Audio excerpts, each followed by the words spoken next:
Boa tarde, pessoal. Meu nome é César Mello, sou advogado especialista em direito público e o vídeo de hoje é para comentar sobre o que tem adiado a publicação dos novos decretos, né? O impeachment do presidente Bolsonaro e o comportamento dos nossos amigos liberais, né? Mistura vermelho com amarelo e sai o laranjinha, né? Por que eles agem como agem e o que pretendem obter com isso, certo? Então, vamos à vinheta e em seguida ao vídeo.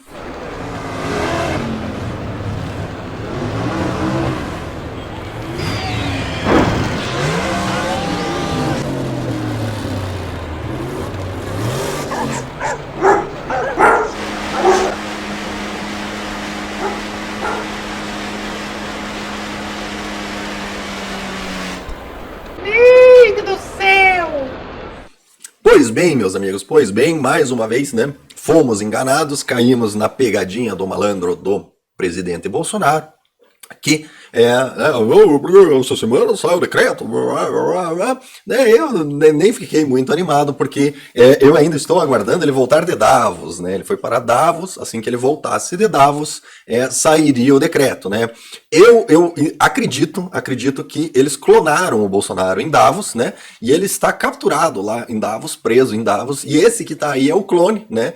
Então, assim que o verdadeiro voltar de Davos, né? O clone será colocado na geladeira e aí sairão finalmente os decretos, né? E o que é preciso para que o Bolsonaro verdadeiro volte de Davos e nós não tenhamos mais que utilizar o clone, né? O que nós precisamos é, principalmente, que a cena política não esteja completamente absurda, tá? Eu acredito que o governo tenha aprendido a lição, dado que a gente teve diversas ótimas oportunidades, por exemplo, de votar o PL 3723, certo? Houveram várias oportunidades boas, né? Houve sabotagem daqueles que se diziam apoiadores do governo, né? E posteriormente se demonstraram o que a gente já desconfiava que eram traidores, certo, né? Ficaram nervosíssimos que, como assim você está dizendo que eu fiz de propósito e depois óbvio que era de propósito, né? E na época eu lembro, eu falei, olha, né? Vamos votar, aí deu BO lá no PSL, né? Deu o maior bafafá, o presidente ficou completamente isolado, daí eu falei, olha, agora, né, essa semana, o governo está completamente fragilizado, né? O presidente está sendo expulso do partido, né? Vocês vão votar agora, né? Para dar errado, né? E, sem grande surpresa, né? O pessoal lá o pessoal lá do Cactem Porta, etc., falou, não, isso não tem nada a ver, né? Eu avisei, falei, olha, tem um tal de Arthur Lira, né, que é basicamente o dono do Centrão, que está querendo botar 5 anos, etc., né? Principalmente para dar a baixada na bola aí do pessoal que está querendo ser o dono dos louros do negócio, né? Sem a participação dele e tal, né? Era melhor sentar, negociar melhor e tal, não sei o quê. O Milk aí tá muito precoce, muito novato, aí não tá entendendo como é que a coisa tem que ser, né? Não vota essa semana, acho que não devia votar essa semana. Retirei o meu apoio à votação do PL, ao texto do PL, né? O Polon retirou o apoio, etc, né? Mas quem era Marcos Polon e César Mello na fila do pão na época da votação do PL 3723, né? Dois bosta, não mandavam nada, não sabiam nada, só eram contra porque não gostava do Bigodudo, porque o Bigodudo dizia que tem porte, né? E chamava quem contrariava de burro, porque não sabia ler a lei. E efetivamente aconteceu exatamente o que eu falei, na exata ordem que eu falei que ia acontecer, certo? Inclusive o teatrinho, que eu avisei que ia ter, aconteceu exatamente do jeito que eu falei, né? Exatamente do jeito que eu falei. Pois bem, talvez, quem sabe, o governo tenha aprendido a lição, né? No caso do Bolsonaro não, né? Porque eu, por exemplo, sou uma pessoa que eu evito muito prometer coisas, porque eu acho extremamente descortês, eu acho falta de hombridade você pegar, falar para alguém, não, sexta-feira sai, né? Garantido, e daí chega sexta-feira, não sai, tá? Nem explicação de por que não saiu, nada, tipo, não saiu, foda-se, né? Eu acho isso descortês, falta de hombridade, né?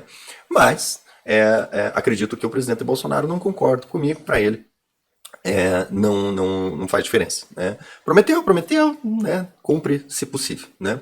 Porém, contudo, no entanto, apesar da crítica em relação à promessa, à geração equivocada de expectativa, certo? Eu entendo os motivos pelos quais a promessa não foi cumprida, certo? Então, colocando de forma clara, eu se fosse o Bolsonaro, não prometeria. Tá? Só prometeria se eu tivesse certeza absoluta, e uma vez prometido, né, eu faria o melhor para cumprir a promessa, ou então trazer alguma explicação a quem eu prometi de por que não está sendo feito, certo? Então, que nem o pessoal fala, César, você vem para... Não, entendeu? Eu não vou prometer. Por quê? Porque eu não sou dono da minha agenda. Eu não consigo prever os meus compromissos além de 48 horas, tá? Eu não tenho a menor capacidade de fazer essa previsão. E daí se eu falar assim, não, fique tranquilo, né? Daqui a 2 semanas, não tenho nada agendado para aquela semana, fique tranquilo, eu vou tirar 4 dias da semana para ir para Fortaleza, para o Ceará, para participar de uma reunião, para participar de um evento, para participar... tá, daí 2 dias antes aparece um negócio importante aqui para fazer, afinal de contas eu já tenho vários contratos, os quais eu estou obrigado a cumprir, que dão o direito dos clientes exigirem de mim o cumprimento de uma obrigação, certo? E daí eu prometi que ia no evento. Certo? Qual que é a certeza que eu vou ter disso? Não, então eu peço perdão ao pessoal que acha que não, o César não vai porque não gosta. Não é porque eu não gosto. Eu não prometo que vou, porque eu acho importante cumprir as promessas, tá? E eu sei que a minha agenda não depende de mim, certo? A minha agenda já está vendida, o meu tempo já está vendido para os meus clientes, eu não sou dono mais desse tempo, certo? Então eu não tenho a capacidade de prometer estar em tal lugar, tal dia, pelo simples fato de que esse tempo já foi vendido para terceiros, certo? Participei lá do evento no final do ano, porque nesse dia eu tinha certeza, eu já tinha marcado a viagem, certo? Então, já estava além da questão, apesar de ter tido também a viagem interrompida por conta de clientela. Tá? Então fica a crítica aí ao presidente por esse costume, esse mau costume de ficar prometendo coisas que não estão sob o controle dele, né? Fica aí a sugestão, Bolsonaro, vai prometer que vai ser o decreto? Vai, prometa, diga que vai sair o decreto quando já tiver assinado, entendeu? Você já assinou, você já agendou para publicar no Diário Oficial, entendeu? Diga, não vai sair no Diário Oficial, certo? Não, mas é que o pessoal fica me cobrando muito. Pois é, então vai lá e faça, né? Ou então diga, olha, nesse momento não dá por causa disso, né? Dê a explicação de porquê, certo? E qual é a explicação de porquê o presidente não pôde cumprir com a sua promessa, a qual não deveria ter feito? E a explicação está aqui. Placar do impeachment tem 110 votos pela abertura do processo contra Bolsonaro, né? Então, da mesma forma que no ano passado, 2019, 2020, não lembro exatamente quando é que foi, o momento para a votação do PL 3723 era muito ruim, porque o governo e o presidente estavam extremamente fragilizados por conta do problema que ele teve no PSL, agora a situação está muito ruim por conta de o presidente estar fragilizado pela intenção da esquerda de gerar um movimento artificial de impeachment, certo? E nesse caso, uma das grandes questões que gera fundamento para esse impeachment é esse comportamento do presidente Bolsonaro e dos seus ministros de prometer coisas as quais não têm intenção de cumprir e posteriormente não apresentar uma explicação, certo? Então, efetivamente, tem muita gente que está nesse momento irritada com o Bolsonaro. Por quê? Não, porque eu não vou comprar um negócio lá. Aí vai lá e compra um negócio, certo? Não, porque a gente vai trazer lá da Índia. E veio o troço da Índia? Não veio, né? Por quê? Porque os FUNSA não têm competência para fazer, entendeu? O Bolsonaro tem que entender, Bolsonaro, você é FUNSA, você está cercado de FUNSAs, certo? Na iniciativa privada, eu já recomendo para os meus clientes não fazer isso, certo? A maioria dos meus clientes que tomam multa por atraso de cumprimento, por que eles tomam multa por atraso de cumprimento? Porque na hora que o órgão público liga e fala assim, olha, tem uma ata de registro de preço com vocês aqui, vocês podem me entregar o produto tal até sexta-feira, certo? Aí o cara, em vez de falar, olha, segundo o edital o prazo é 10 dias, eu não consigo entregar para você até sexta-feira, o que o cara faz? Não, tranquilo, pode contar com o negócio aí que sexta-feira tá aí.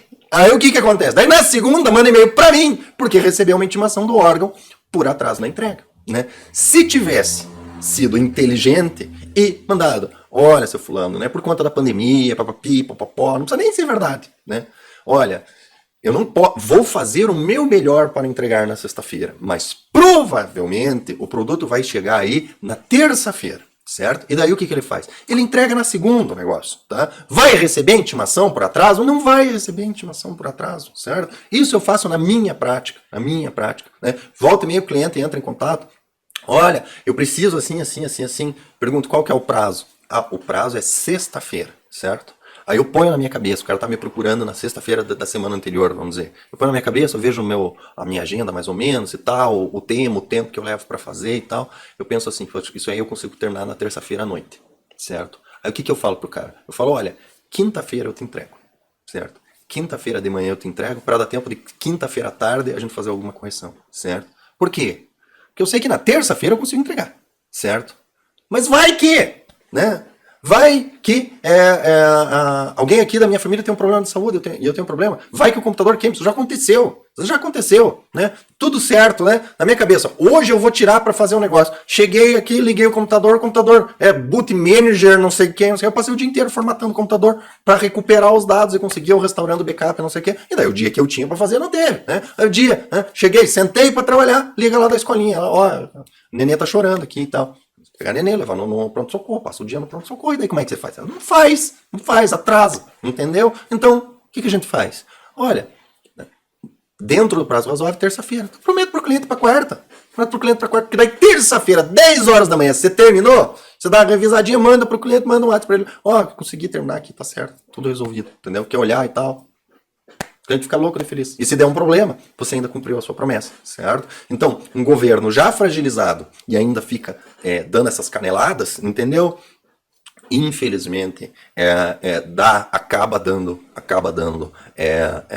pano para manga, tá? É muito pior do que você falar assim, olha, a nossa vacina, tá? Que só tem que aplicar uma vez, certo? Chegará na segunda-feira que vem, certo? Ou na quarta-feira que vem. E daí na segunda você entrega a vacina, aplica a vacina, e daí diz assim, olha, o primeiro brasileiro imunizado é da vacina tal do governo federal, porque a vacina do governo federal, ela imuniza na primeira aplicação. E a vacina lá do outro cara são 2 aplicações, com 28 dias entre cada uma, certo? Então, demorou mais para chegar? Demorou mais para chegar, mas imunizou antes, tá bom? Joia? Maravilha. Agora, não, é garantido que na segunda tá lá. O avião nem decola. Mas por que não? É porque o fuso horário é diferente. Fica complicado, né? Então, crítica construtiva, Bolsonaro. Pare com essa merda de prometer as coisas e não cumprir. Pare, tá?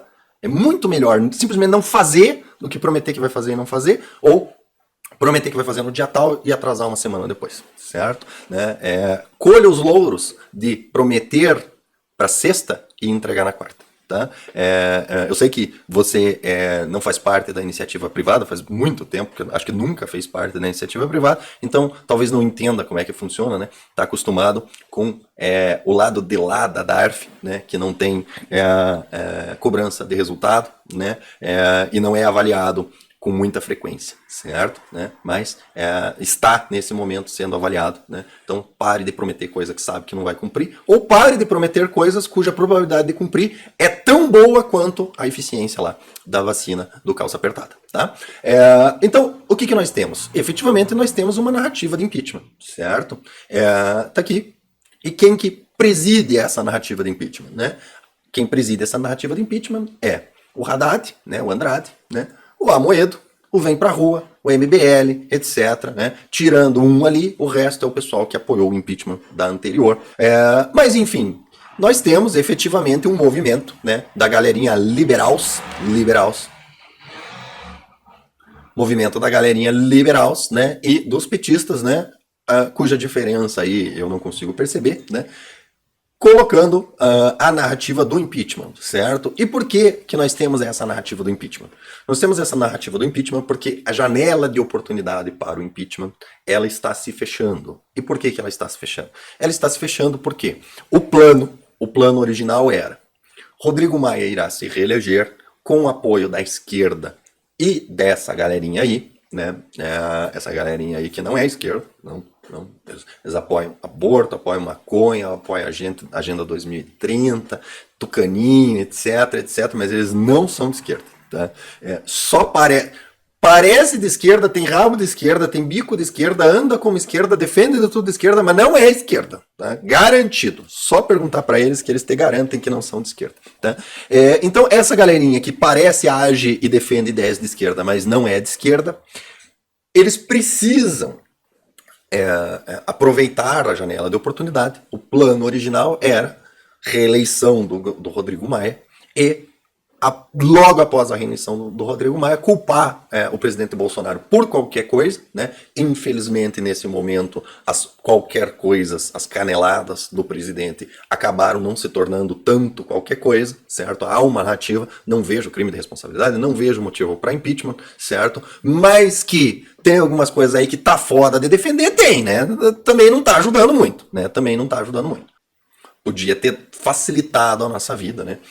Basicamente, o Bolsonaro, numa alusão, né, está sendo abordado, né, e ao invés de responder, estou indo para treinamentos e competições, está dizendo que carta importa, o que todos nós sabemos que não é verdade, né? Então, efetivamente, a gente tem um momento onde está se formando uma tentativa de impeachment, cujo objetivo era que acontecesse lá por março, após a reeleição do Rodrigo Maia. O grande problema é que alguém no STF lá peidou no combinado e impediu a reeleição do Rodrigo Maia, o que nos traz ao seguinte, Bolsonaro polariza eleições no Congresso, a interferência, né, o Bolsonaro interfere em tudo, torna a disputa das duas casas referendo sobre o governo. A interferência do presidente na eleição para o comando da Câmara e do Senado transformou a disputa marcada para fevereiro em um referendo sobre o governo. Bolsonaro entrou no varejo das negociações, graças a Deus, está aprendendo a governar, né? Em campanha para angariar votos para o Arthur Lira, chefe do Centrão, sempre foi, desde a época do PL 3723, ao comando da Câmara. O presidente recebeu na quarta-feira 13 deputados, etc. Né? Eleições no Congresso, o governo monta armas para ajudar a eleger Arthur Lira, certo? E aqui tem eleições no Congresso, vitória do Centrão pode atrapalhar Bolsonaro adiante, mas agora ajuda. Certo? Então, o que nós temos? Nós temos o seguinte, o plano era Maia reeleito, em seguida, algum motivo, colocaria o impeachment do Bolsonaro à frente, certo? O plano era que com o fim do auxílio emergencial o povo ficasse putaço com o Bolsonaro, né? As coisas efetivamente provavelmente vão piorar, porque eles pretendiam manter o lockdown, certo? E daí fazer o impeachment do Bolsonaro, retirava o Bolsonaro, botava lá o Mourão lá, né? Que a gente sabe, né? E daí abriu espaço para voltar alguém do establishment, né? Eleger alguém, um Biden, alguém da vida aí, né? O Dória, sabe Deus, alguém lá, e daí voltava o esquema, Brasil, tudo ao normal novamente, né? Provavelmente daí voltava todo o esquema normal novamente, ficava daí a mídia toda feliz e contente porque ia receber o nosso dinheiro em troca de um serviço merda, certo? Voltava aí o pessoal do liberalismo de compadrinho, né? Do capitalismo de compadrinho, né? Aquele pessoal que fica rico empresariando no Brasil com uma ajudazinha pequenininha do governo, né? O governo que vai lá e, né? Poxa, cria uma regulamentaçãozinha para impedir a concorrência, dá aquela multinha naquela galerinha que está te atrapalhando, né? Revoga a licença do cara que vai te atrapalhar, que vai fazer concorrência, né? Etc. Aquele jeito bacana de ficar rico que por muitos anos vigorou no Brasil. Então o plano era esse. Só que com a impossibilidade de reeleição do Rodrigo Maia e a provável eleição do Arthur Lira, a fidelidade do Arthur Lira ao presidente Bolsonaro com a não entrega, com o não aceito do impeachment, é cada dia mais concreto, certo? César, mas o Arthur Lira, isso, aquilo, aquele outro. Sim, eu concordo com você, não confio no Arthur Lira, não acho que é um ótimo nome, né? Eu acho, por exemplo, que se o Bolsonaro quisesse um presidente da Câmara e do Senado 100% alinhado com ele, certo? Ele deveria lançar nomes 100% aliados com ele. Exemplo, Eduardo Bolsonaro para presidente da Câmara e Flávio Bolsonaro para a presidência no Senado. Qual é a chance de passar uma porra dessa? É zero. Assim como esses outros nomes aí que vocês pretendem sugerir têm exatamente a mesma chance de ganhar. Zero, certo? Então, ao invés de entrar num apoio suicida a um perdedor completo, certo? O governo fez as suas articulações e negociou o apoio do Arthur Lira. Que o que é? É o chefe do Centrão. Ele já era o chefe do Centrão no PL 3723. César, mas ele é só um deputado, ele tem tanto poder assim? Sim, ele tem tanto poder assim que, com um mês de antecedência, eu sabia como ia ser a votação do PL 3723. Eu apontei que seria encaminhada daquela forma, de acordo com o que o Arthur Lira havia negociado, e aconteceu ipsis literis na ordem que eu falei o que ia acontecer, certo? Então, se ele tinha esse nível de articulação dentro do Congresso naquela época, ele provavelmente deve ter esse nível de articulação nesse momento. E daí o que é mais vantajoso? O Arthur Lira ser um apoiador do governo ou o Arthur Lira ser uma oposição ao governo, que foi o que ele fez no PL 3723? Eu acho que seria interessante que ele fosse apoiador, certo? E me parece que ele, inclusive, tem mais capacidade do que o próprio Rodrigo Maia, certo? De articular, de organizar, de influir nas votações da Câmara, tá? Então, há de fato uma tentativa de insuflar artificialmente o impeachment, certo? Não há motivo para o impeachment, mas o governo tem dado motivos para o aborrecimento da população, certo? E isso pode realmente gerar um movimento de bola de neve, né? E em havendo o apoio popular, pode vir a ocorrer efetivamente o impeachment, tá? No presente momento, o que eu vejo? Há vontade política para o impeachment? Há. Vontade política? Certo? Há crime de responsabilidade? Não vejo. Há algo que possa se dizer que é crime de responsabilidade forçando um pouquinho a barra cole? Há sim. Não existe o crime de responsabilidade, mas forçando um pouquinho a barra, dá para aceitar, né? Aí o STF vai dizer que não é?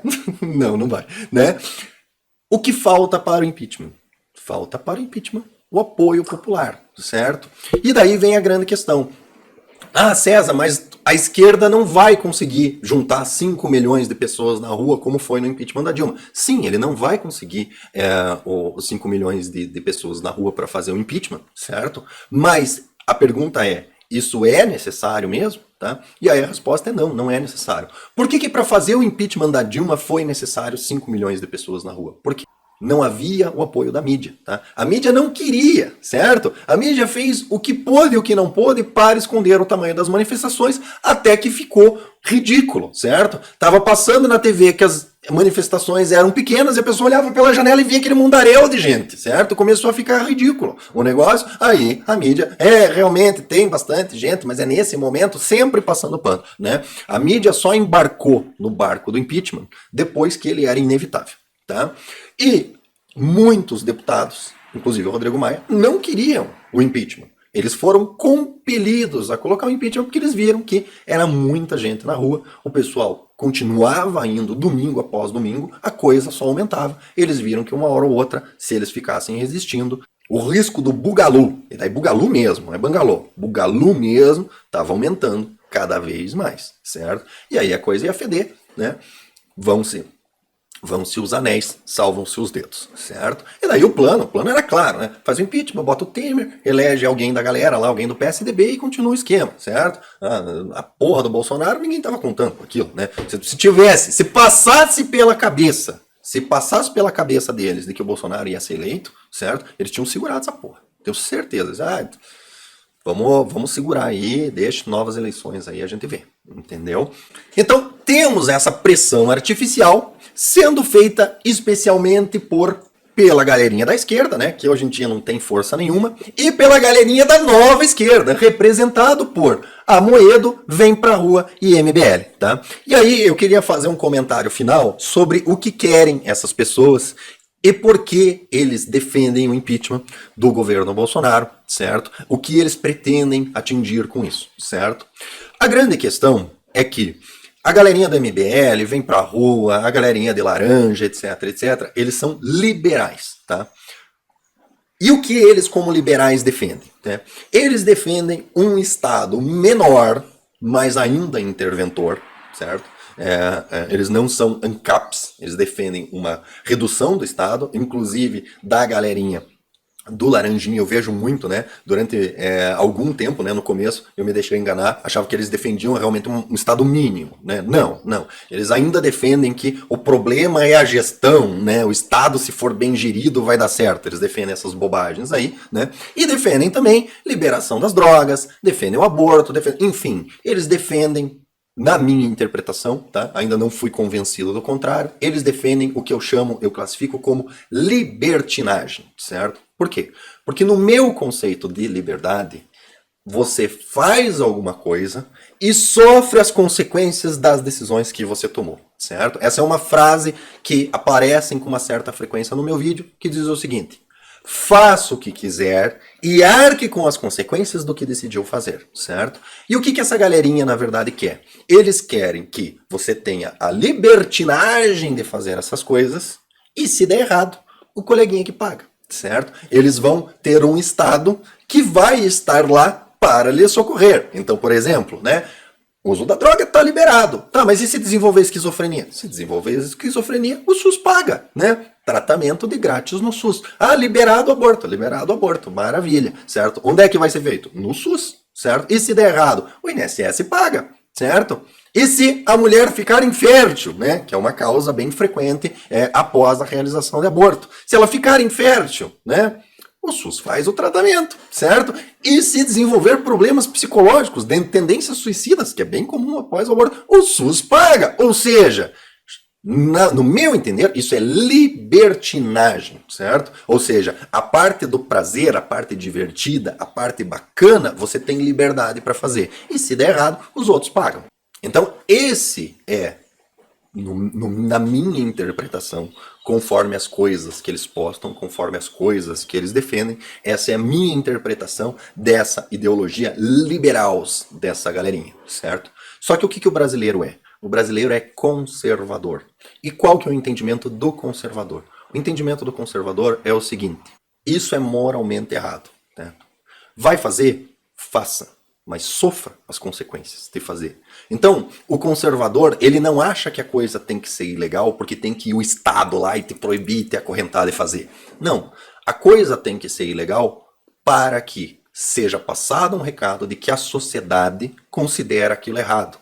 E, portanto, a sociedade não está disposta a cobrir os custos se der errado. Então, um erro que eu vejo os liberais fazerem em relação aos conservadores é o de dizer que os conservadores querem proibir as pessoas de fazer X, Y, Z, tá? Que eu discordo frontalmente. Quando o conservador ele quer que algo seja proibido, ele não quer que seja proibido porque ele quer que o Estado vá lá e te impeça de fazer. Ele quer que seja proibido porque ele sabe que, se for legal, considerando o Estado socialista de bem-estar social que nós temos, será obrigatório que ele pague pelas consequências. Então, a liberação das drogas, da forma como está hoje o Estado, se for liberado, eu sou obrigado a pagar pelas consequências, obrigatoriamente. Então, o recado que se passa para a população é o seguinte: você pode fazer, que o Estado vai cuidar das suas consequências. Mesma coisa com o aborto, mesma coisa com qualquer outra coisa. Para que o conservador quer que isso seja proibido? O conservador quer que seja proibido para que se estabeleça, se risque a linha no chão dizendo: olha, a consequência disso eu não topo pagar. Portanto, não faça, não faça. Porque se você escolher fazer, você tem que fazer escondido, porque a sociedade não está disposta a pagar pelas consequências disso, certo? Então, a posição conservadora é de: eu não estou disposto a pagar por isso, portanto, deve ser proibido. E aí eu respeito os liberais, certo? Daí liberais de verdade, os quais dizem: olha, eu quero um Estado inexistente. Porque daí, se não tem Estado, eu posso fazer o que eu quiser, mas eu arco com as consequências do que eu decidi fazer. E daí sim, daí é um liberal que tem o meu respeito, que não é o caso de todos esses liberais que a gente tem por aí, que querem a liberdade de fazer, mas querem que a consequência do que decidiram fazer seja paga pelos outros. Então, qual que é a grande questão? A maioria dos brasileiros pensa assim, certo? E é por isso que a maioria dos brasileiros, entre votar no Bolsonaro, que pensa assim, e votar no Laranjinha, no Dória, no não sei o quê, que fala de vez em quando sobre redução do Estado, fala muito sobre anticorrupção, etc, etc, que é simplesmente o óbvio, certo? Coloca como qualidade uma coisa que é obrigação, certo? O povo vai votar no Bolsonaro. Essa que é a verdade. O povo vai votar no Bolsonaro. Porque o povo não quer a liberação da maconha. O povo não quer o aborto. O povo não quer a Agenda 2030. O povo não quer não sei o que de gênero. Certo? Por quê? Não quer porque não gosta, porque tem ódio no coração? Não, não quer porque ele não vai fazer e ele não quer pagar por quem imoralmente escolhe fazer. Certo?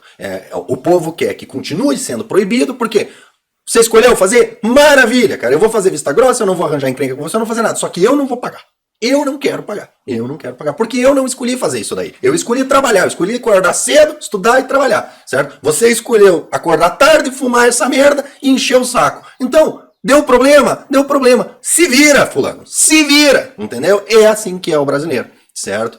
E então, por que que essa galerinha que tem algumas ideias que convergem relativa à liberação do armamento, relativa à redução do Estado, por que que essa galerinha se opõe ao governo Bolsonaro? Essa galerinha se opõe ao governo Bolsonaro porque, apesar de encherem a boca para falar de liberdade, eles querem obrigar o povo brasileiro a votar neles, porque eles sabem que se o povo brasileiro tiver que escolher e tiver a opção do socialismo, a galerinha liberal e o conservador, o povo vai votar no conservador.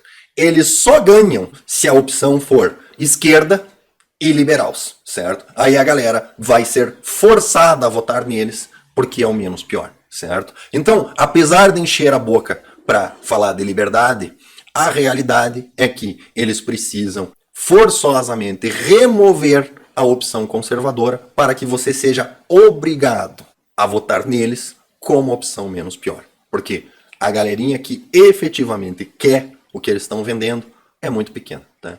Provavelmente menor do que a galerinha da esquerda. Os votos de verdade querem um cara conservador que nem o Bolsonaro, certo? E eles sabem que concorrendo esquerda, nova esquerda e conservadores, os conservadores vão ganhar. Então, eles precisam que exista o impeachment do Bolsonaro para que na próxima eleição a concorrência seja liberais e esquerdistas. Porque é a única chance que eles têm de ganhar, porque daí eles pegam o voto dos liberais de verdade, que é uma minoria absurda, certo? E dos conservadores que se recusam terminantemente a votar na esquerda. É a única forma de ganhar. Então, a gente fica aí com um paradoxo. Qual que é o paradoxo? Né? Os liberais enchem a boca para defender liberdade, para defender direito de escolha, mas a única opção que lhes resta é obrigar, através da absoluta falta de opção, alguém a votar neles, certo? E aí vocês têm efetivamente o nível de liberdade que essa galerinha te defende, né? Pelo menos nós, conservadores, admitimos que, sim, eu quero que você tenha liberdade, só que eu quero que você pague as consequências de ter a liberdade. Faça o que quiser, só arque com as consequências do que decidiu fazer. Então, gente, é isso. Peço que curtam, compartilhem, se inscrevam no canal e lembrem-se, o porte do CAC existe. Ele vive nos nossos corações e mentes. Basta nós lembrar de estar sempre em deslocamento para treinamentos e competições e desmascarar essa galerinha da liberdade, mas que está disposta a fazer o impeachment de um presidente com alto apoio popular apenas para que você seja obrigado a votar neles nas eleições de 2022 por falta de opção. É isso, pessoal. Até o próximo vídeo.